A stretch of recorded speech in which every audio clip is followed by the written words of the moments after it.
Chapter 8. Mind Power in Action. And now let us consider the subject of the operation of mind power in the phase of its employment, consciously or unconsciously, to affect the minds of others. It is true that this subject will be considered in detail in the chapter on Personal Magnetism and Telementation, but it will be well for us to take a glance at the general workings at this point. I shall cover the points briefly, the elaboration being made at the proper points in the lessons. In the first place, let us consider the matter of mentative induction. As you have seen, the currents of mind power flow in vibratory waves from the mind of the individual and act upon the minds of others according to the laws of mentative induction. They thus set up corresponding vibrations and therefore corresponding mental states of feelings in the minds of such people. In other words, these vibrations induce or set up by induction in the minds of others mental states similar to those existing in the mind of the mentator. These induced mental states are similar in quality and nature to those in the original mind. But, of course, they are less in degree. For a part of the original energy has been dissipated in many directions, and then again, a certain amount offeree is lost according to the degree of resistance in the receiving mind. If the receiving mind sets up, consciously or unconsciously, a considerable resistance to the vibrations, it will either entirely neutralize or repel them, or else rob them of much of their power. If, on the contrary, the receiving mind be in its nature more or less in accord with the vibrations, it will set up little or no resistance, and the induced condition will be very nearly as strong as the original impulse. The ether, or fine substance filling space, is constantly filled with these mentative currents of all kinds and degrees, streaming out from the minds of all kinds of people. These currents, of course, come in contact with each other and often either combine or else act to neutralize each other. For instance, currents of a certain degree or kind of vibration, that is, of a certain mental state, when they come in contact with other currents of similar vibration, will tend to coalesce and combine, there being a harmony and attraction existing between them. But if they are opposing vibrations, they will antagonize each other and act in the direction of neutralizing each other's force.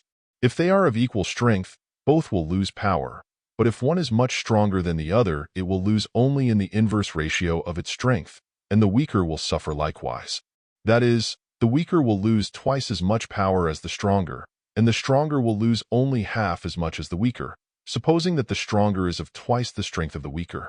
In this way is accounted for the well-known fact that places, towns, cities, etc., have their own personal atmospheres, which affect persons living in them or visiting them.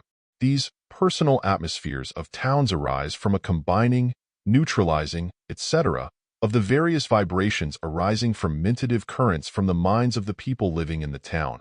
An average vibration is struck, which is strongly felt by all within the field of induction of that town. A little thought will make it clear to you that this is a correct statement of the mental conditions manifest in various towns, cities, etc., all over the world. Each place has its own individuality, which soon makes its impression on those taking up their abode in it. It is more than geographical and atmospheric conditions, although, of course, these play their parts, as we all know. The average mental state of the people living in the town strikes the keynote. The stronger vibrations affect the average and give a mental tone to the place. The best proof of this effect being caused by mental vibrations is found in the fact that two towns only a few miles from each other, each having the same atmospheric and geographical conditions, will manifest entirely different mental atmospheres. People often ask, if it be true that the ether is filled with mentative currents, why are we not affected more than we are? The answer is that they are affected more than they imagine, but they are still affected much less than one would suppose at first thought, for the reason that the currents conflict with each other and rob each other of their force. And then again, nature instinctively affords a safeguard and sets up additional powers of resistance. Just as nature protects the hearing sense of those who are surrounded with many and constant noises until they fail to hear anything but an unaccustomed noise, just as she operates upon the smelling sense of the chemist until he fails to notice the odors which are most apparent to the stranger entering his shop, so does she give additional unconscious resisting power to people situated within an active field of mentative induction. Bring a person from a quiet place into a bustling, active city, and he is apt to be swept off his feet at first with the spirit of the place. He will either be swept into its prevailing life with an almost irresistible impulse, or else he will be repelled by reason of the inharmonious mentative currents. In either case, however, he will be intensely aware of the vibrations. But the same man, after a time, will fail to be so affected. He will be better able to resist the vibrations and will manage to live with a greater peace and poise than at first, although he will, of course, alter his nature more or less in harmony with the prevailing tone of the place. He will feel the vibrations less as time goes on. Some people have so developed this resisting power that they are almost immune, while others have so little power of resistance that they are swept here and there by each strong wave of mentative energy that reaches them. They are always in some field of induction and being swayed by its vibrations. This phase of mentative induction explains the phenomena of those great waves of feeling that sweep over a country, such as the emotion that followed the sinking of the Maine in the harbor of Havana. You will remember the first shock that came to you when you read the account in the morning papers. Then there came upon you a growing sense of some impending event of great moment, mingled with a feeling of horror and indignation, followed by an almost irresistible desire to join in a movement to avenge the outrage. This latter feeling grew perceptibly as wave after wave of feeling passed over the country in mentative currents, setting up increased mental feeling by induction. Older people will remember many similar waves that swept over the land in past days. These things are common, and give you a clue to the apparent mystery of the action of mobs composed of a number of individuals who combine in numbers and then commit acts that no one man of the lot would think of perpetrating singly or individually. The conscience of the mob is apparently a thing apart from the individual consciences of the units composing it. After the excitement, the morning after, many, if not all, of the persons concerned felt a sickening horror and wonder at their work. A mob is a cyclonic center of mentative currents, resembling a whirlpool or whirlwind, with an active center and a less active circumference. Great waves of religious fervor noticeable in communities during the progress of revivals are accounted for in the same way. A few active revivalists start a whirlwind of fervid feeling and emotion, and it spreads out in constantly widening circles, increasing until a climax is reached, and then a diminishing strength is apparent, which gradually settles down into the accustomed mental state of the community. These whirlwinds or whirlpools of emotional excitement, of whatever kind, are, of course, strengthened by the constantly repeated suggestions of those participating in it, which with the constantly growing volume of mentative energy being thrown forth serves to add fuel to the fire. This force would go on forever, steadily gaining in strength and volume, were it not for a provision of nature which causes the law of rise and fall, increase and decrease, that universal law of rhythm, to manifest in this as in all else in her domain. Everything has its rise, its climax, and its decline. So much for these general waves of mentative energy or mentative currents. But there is another phase to be considered, many phases, in fact. Let us examine them. First, there are mentative currents, arising from the strong centered desire of some person, who forming a strong mental image, by means of visualization, creates for himself a center of desire force, which guided by his willpower attracts to himself all that will fit into his plans. He constitutes himself a mentative center around his visualized idea and constantly sends out strong mentative currents charged with the strongest, most ardent desire force, guided, directed, and projected by his developed willpower. He thus sets into operation the great mental law of attraction, of which the early writers on mental science talked so much.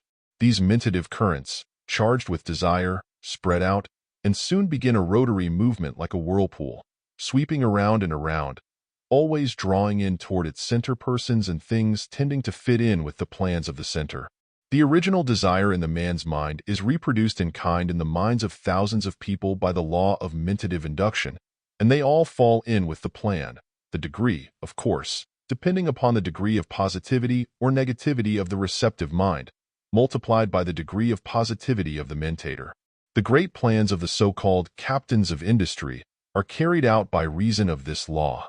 Many of these great centers of desire force, these successful men who attract to them that which they want and those whom they need, do not realize the nature of the force that they are using, but there are a constantly increasing number who do know it and they are working it for all it is worth. Many of these steady, cool business leaders are really deeply versed in occult laws. If the true facts of the case were to creep out, there would be the greatest sensation that the country has ever known. Then there is still another phase of the matter. I allude to the cases of men who, generally consciously, but sometimes unconsciously, are focusing their mentative currents directly upon some person or persons who are necessary to their plans and desires. They are filled with desire to have these persons do thus and so, or not do thus and so, as the case may be. These men, according to their degree of concentration and willpower, direct to the other person or person's strong mentative currents of desire force, and by mentative induction set up vibrations of a corresponding rate in the minds of these others, the degree of effect produced, of course, depending upon the degree of negativity of the recipient. This effect is produced in two ways, both according to the law of mentative induction. The first way is to set up corresponding desire vibrations in the mind of the other, so that it will in turn cause his will to carry out the desire. A variation of this is to direct the desire force toward the will of the other, and thus entice, or charm, the other's will into compliance with the desire of the sender. This will be understood if you will remember what I have said about the resemblance of the desire pole to the feminine and the will pole to the masculine. You will see an illustration of this in every phase of mentative influence.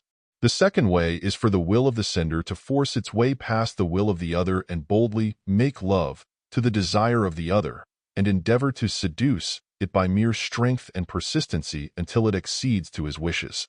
The variation of this is seen in the case where the attacking will boldly grapples with the will of the other, and by sheer superiority of power overcomes it and makes it captive and obedient. This latter is very rare, except in cases of personal interviews between the two persons, aided by telementation between interviews. You will notice that the phase in which the desire pole of the mentator does the work is along the lines of feminine action, the force being of a charming, fascinating, drawing, coaxing nature. And where the will is employed, the action is decidedly masculine, the attack being made boldly, and with a show of strength, the subtlety of the desire attraction being absent.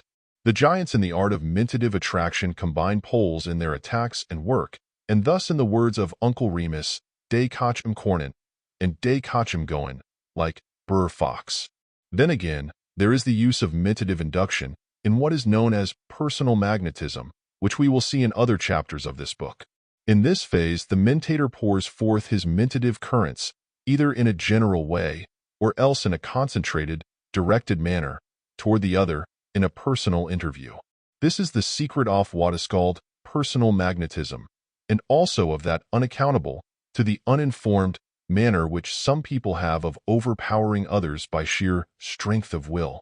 The personal magnetism phase of personal influence is the phase of feminine activity, and the force of will phase is the phase of masculine activity. Then there is that form of mentative induction called mental suggestion, which I take up in later chapters. Although suggestion has to do with words, etc., rather than with mentative currents, still the principle is the same. The mental state is induced by words or physical things which are the result of feeling and mental states, just as is the phonographic record the result of the original speech which it is able to reproduce when the diaphragm is brought in contact with it by means of the needle. And then there is very little mental suggestion that is not accomplished with mentative currents. Very little, indeed. In closing this lesson, I wish to caution my readers to refrain from manifesting or feeling anything like fear at what I have said about the use of mentative energy by other people. Remember, that fear in itself is the most negative influence and most weakening mental state known. It renders negative the most positive man if freely indulged in. No matter how potent may be these mentative currents, there are none that may not be rendered impotent and ineffectual by your own willpower set in motion by your own desire force.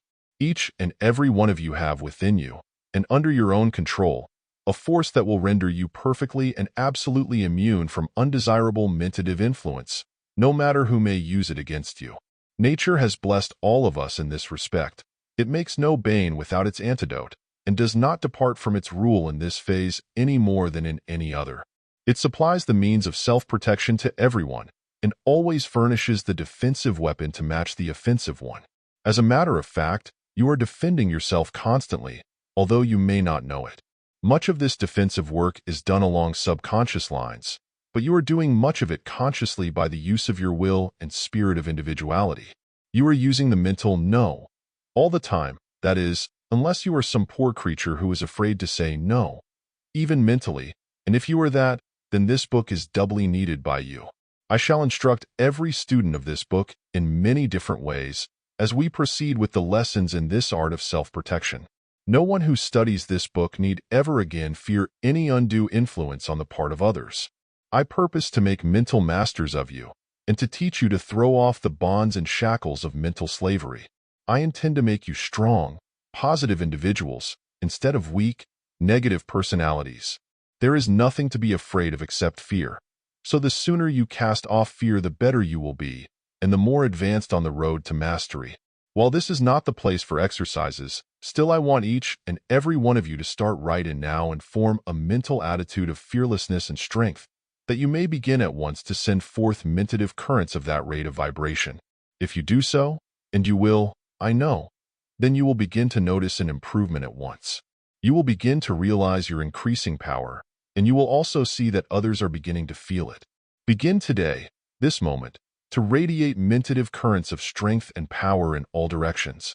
Stimulate the currents by arousing a strong, intense, burning desire to be strong and to radiate strength vibrations.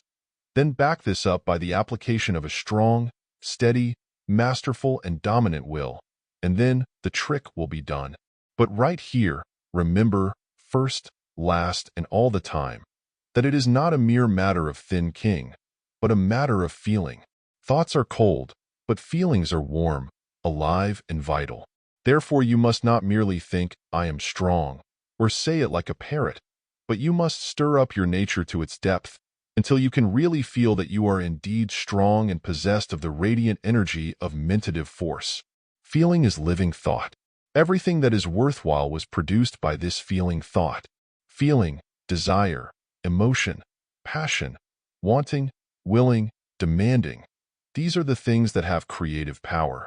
So do not deceive yourself with this holding the thought, or any such nonsense of which you have heard so much until you get sick at the mention of the words. It is not simply holding the thought, it is holding the desire, and backing it up with the will that does the work. To create a thing, you must want it with a burning, eager want that brooks no denial, backed up by a will that knows no such word as can't or no.